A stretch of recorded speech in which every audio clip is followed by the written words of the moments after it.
Hello and welcome to my report. This is Simran Bajaj and I'll be giving you the latest updates from Assam. 2 times world bronze medalist Lovelina Boragohai has tested positive for COVID-19 and the boxer is now missing a 52 days training program in Europe. So merely hours before catching the flight for Italy on Thursday, on October 15th, Lovelina Boragohai was tested positive for COVID-19.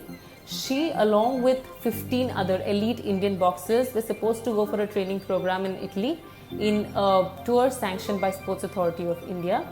It is said that she is tested positive for COVID merely in less than a week after returning back from her home in Assam, which she was visiting to meet with her ailing mother before the team departed for their training session.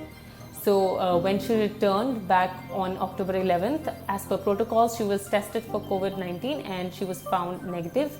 4 days later, on October 15th, when she was tested again for COVID-19, she has tested positive. So with this, she's missing this training program, and this is not just a training but also a competition program, and it has very limited number of boxers. Only 16 of the most elite boxers of the country are going for this program. In another news, Section 144 of CRPC has been imposed in areas under Central Police District of Guwahati.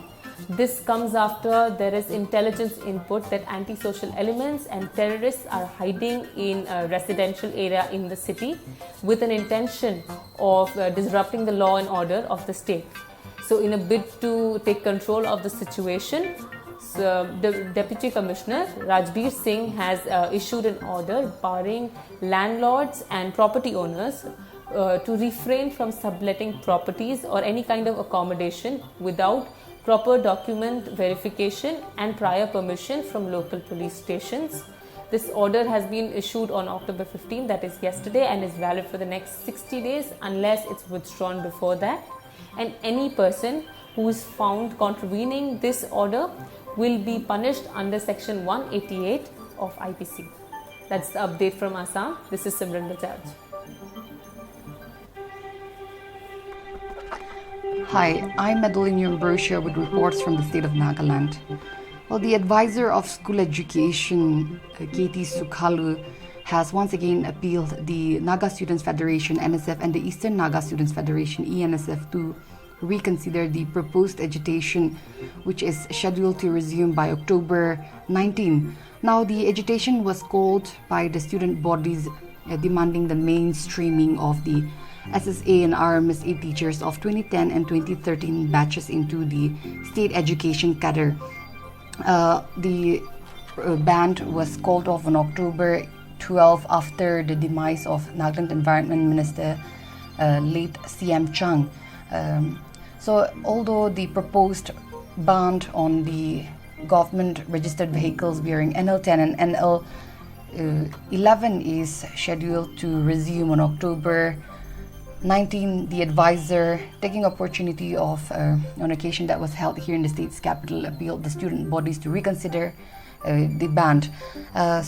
The legislator, Katie Sukhalu, has said that Nagaland has been witnessing a decline in the number of enrollment of students in the government schools as compared to the private schools, where the numbers are increasing.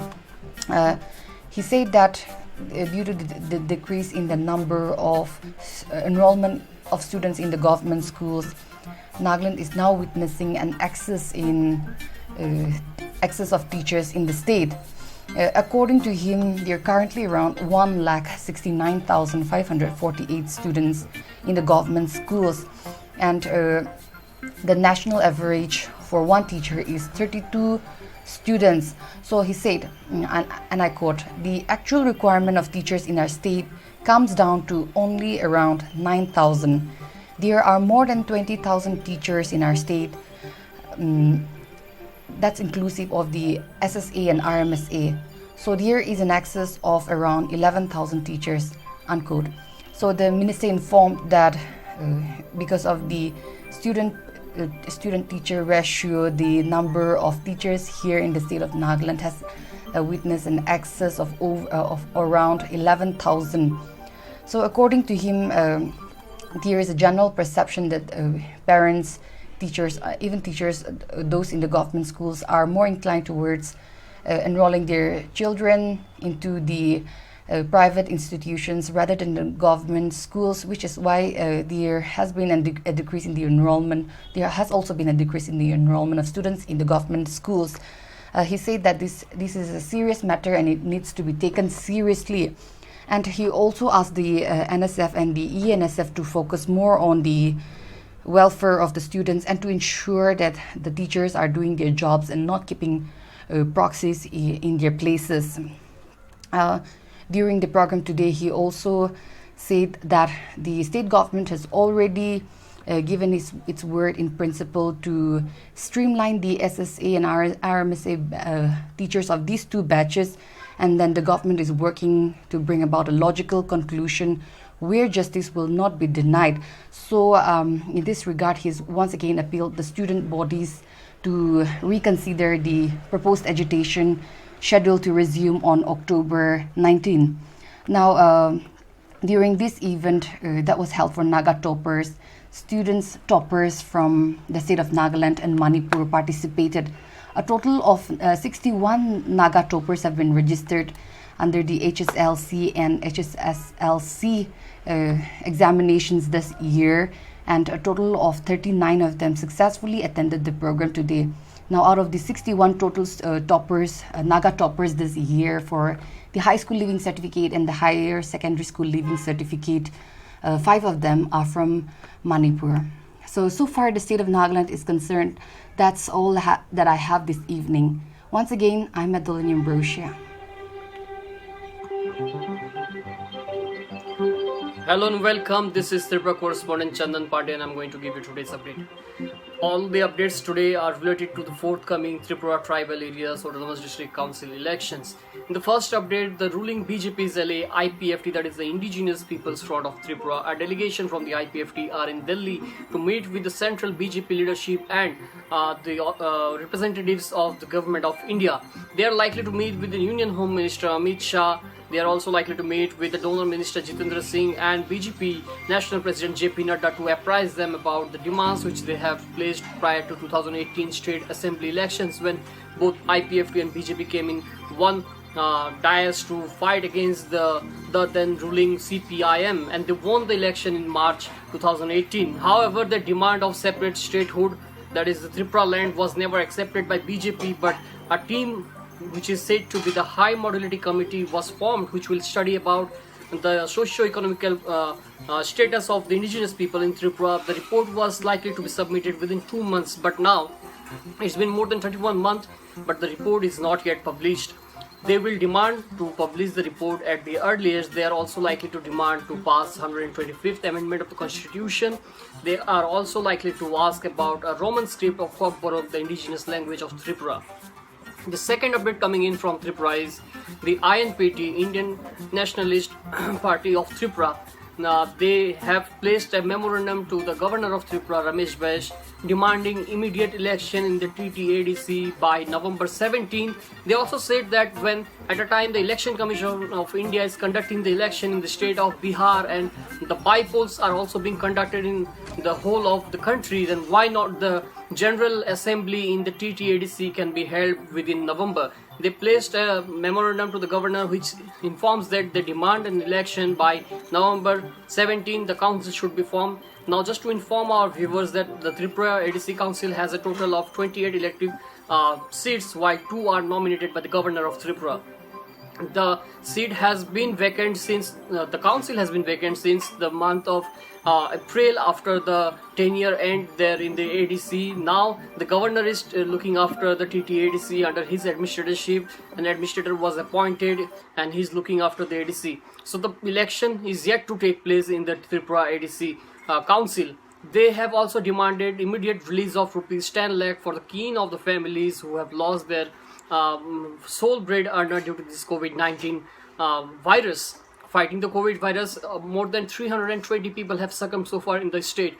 They also demand that the chief minister, who had said that the compensation amount which is said to be rupees 10 lakh, not a single penny has been paid so far, why the government is delaying this, because most of the families have lost their single bread earner and they're facing the hardship to earn their bread and butter. While speaking with reporters, the chief of INPT, Vijay Kumar Rankhol, and General Secretary Jagadish Debarma, they said that in the state, the ADC, which is the lone ADC, which also comprises of 68% of the total geographical area, is being run by an administrator and no elected person is there. So the developmental work has already stopped there. And they said that if the election is not conducted in time, then people will start raising questions. When the elections can be in Bihar can happen, why not the elections in the northeastern territorial councils can take place? This is Chandan Pandey reporting from Agartala. Hello and a very good evening. This is Princess Rashia reporting for EastMojo.com from Meghalaya. For my today's report, we are going to report on three major developments. Firstly is consulting Meghalaya Education Department asking schools to prepare a continuous learning plan. Second topic that we'll be talking is about Meghalaya Deputy Chief Minister informing that more relaxations will be made in the state of Meghalaya under the Unlock 5.0. And thirdly, we're going to speak about Deputy Chief Minister Preston Tinsong informing how the state laws should come up to curtail or to end this kind of gruesome incident of killing on the suspicion of witchcraft. So firstly, we're going to speak about reopening of schools. Now remember, till today, in spite of the MHA guidelines of allowing schools to reopen, the Meghalaya Education Department on Thursday itself has informed that regular classes are still restricted. However, students from classes 6 to 12 will be allowed to visit schools only for consultation, but regular classes will still be prohibited. You can always check out the website. We have given the story at length, including the SOPs, what the schools are supposed to follow. Now, another issue that we're talking about is on Thursday itself, while interacting with the Meghalaya Deputy Chief Minister Preston Tinsong, when asked if any further relaxations will be made following Unlock 5.0 guidelines. So he has informed that yes, we can expect more relaxations to be made concerning as far as the restrictions that are there in the state, and also this is being done to bring more normalcy and to begin economic activities in the state. So this is what has been informed by Deputy Chief Minister Preston Tinsong. And apart from this, another development is concerning this witchcraft hunt that has been happening. We have seen that an 80-year-old man was buried alive. So following this, we have seen major reactions from political leaders. So according to Deputy Chief Minister Preston Tinsong, when asked, if the state government should come up with stringent laws to end such kind of crime, so he said that yes, and it is very unfortunate indeed that an 80-year-old man's life was lost. And in fact, he had also referred to the previous incident during the start of this year when those 9 youths were attacked near an area in Sintung, which falls on the East Khasi Hills district. He had recalled this incident, and he said that it's high time for the government to come up with state laws to bring in stringent laws to end this kind of crime. This is all from Meghalaya. This is Princess Rashia reporting for EastMojo.com.